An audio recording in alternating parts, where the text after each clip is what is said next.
Assalamualaikum warahmatullahi wabarakatuh. Nama saya Intan Indriani, mahasiswa dari Stikes Akbid Wijayasada Bogor dengan NIM 1520126. Di sini saya akan menjelaskan sistem integumen.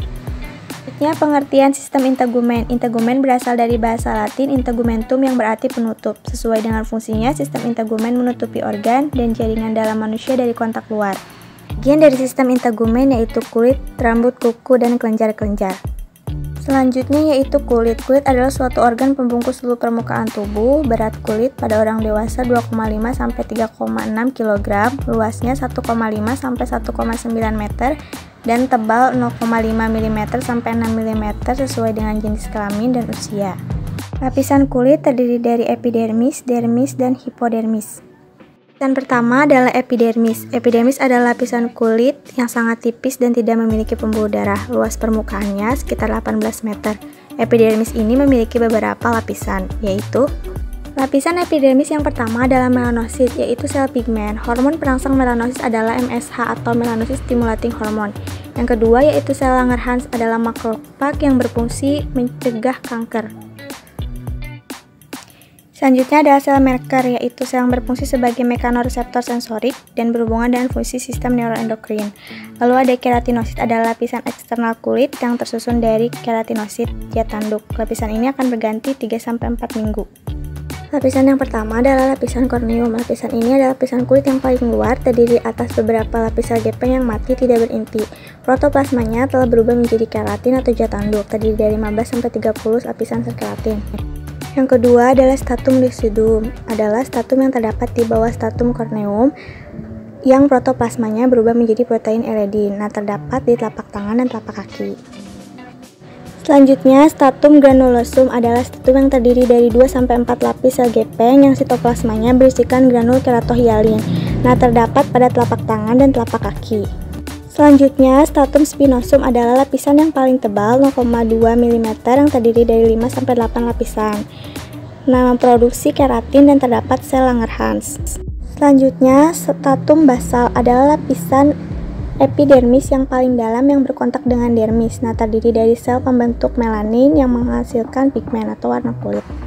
Yang kedua yaitu dermis, adalah lapisan yang berada di bawah epidermis. Penyusun utamanya yaitu kolagen, protein penguat, serat retikuler, protein yang berfungsi sebagai penyokong, dan serat elastis adalah protein yang berfungsi sebagai elastisitas kulit.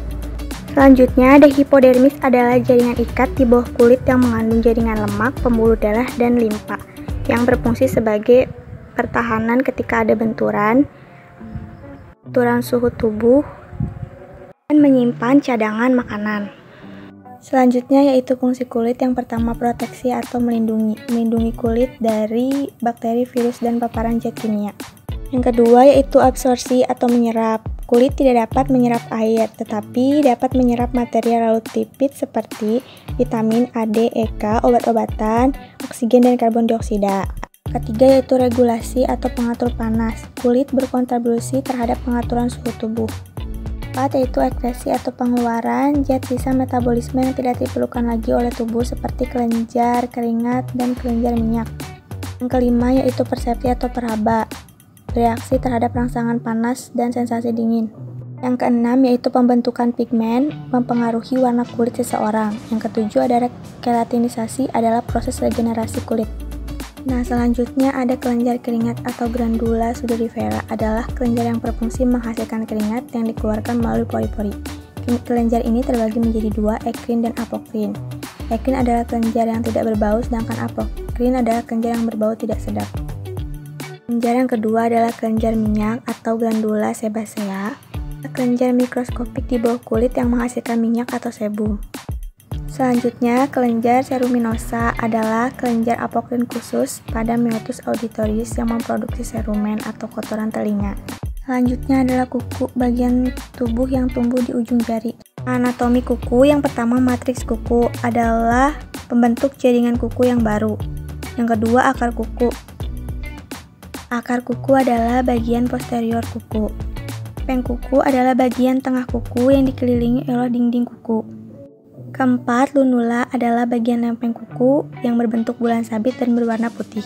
5 adalah kutikula, bagian dinding kuku yang kulit arinya menutupi permukaan lempeng kuku. Lalu onychium adalah bagian dasar kuku yang kulit arinya bebas dan tumbuh menebal. Selanjutnya ada rambut, organ seperti benang yang tumbuh di kulit hewan, terutama pada mamalia. Selanjutnya ada anatomi rambut. Yang pertama, medula adalah bagian tengah rambut yang berisi keratin dan udara. Lalu ada korteks adalah lapisan rambut yang paling tebal. Lalu ada kutikula adalah lapisan rambut yang paling luar. Nah, jenis rambut, ada rambut terminal yaitu panjang pendek, terdapat pada ketiak, bulu mata, alis mata, dan kepala. Lalu ada rambut pelus, pendek halus lembut, terdapat di dada dan punggung. Fungsi rambut yang pertama melindungi kulit dari pengaruh buruk. Alis mata melindungi mata dari keringat agar tidak mengalir ke mata. Bulu hidung menyaring kotoran. Sebagai pengatur suhu, pendorong penguapan keringat, indera peraba yang sensitif. Selanjutnya, kelainan pada sistem integumen. Yang pertama, kudis atau kurap, penyakit yang disebabkan oleh jamur. Gejalanya adalah adanya bagian kecil kasar pada kulit yang dikelilingi oleh lingkaran merah muda.